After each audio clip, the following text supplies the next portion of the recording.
أسعد الله صباحكم بالخير واليمن والبركات. صباح الخير سيدتي الجميلة، صباح الخير صديقي العزيز، وكلمتين ونص وعلى السريع وحكمة في آية النهاردة بتقول: بسم الله الرحمن الرحيم، وتعاونوا على البر والتقوى ولا تتعاونوا على الإثم والعدوان واتقوا الله إن الله شديد العقاب. صدق الله العظيم.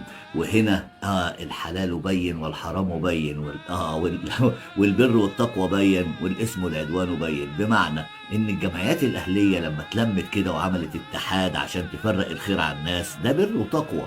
انما الناس اللي قاعده على العكس بتاعهم بقى، ودول بيعملوا ايه، واحنا هناكل كراتين، واحنا معرفش ايه، دي البلد خرابه، هو احنا عايشين ازاي، دول بيتعاونوا على الاثم والعدوان، لان عايزين خدوا بالكم، يمكرون ويمكر الله والله خير الماكرين. انتوا فين؟ انتوا ما عندكوش دين؟ ما بتقروش دين؟ ولا انتوا قاعدين معانا ما عندكوش مله؟ يعني انتوا عايشين معانا ازاي؟ يعني مش فاهم، نفسي افهم عشان ارتاح.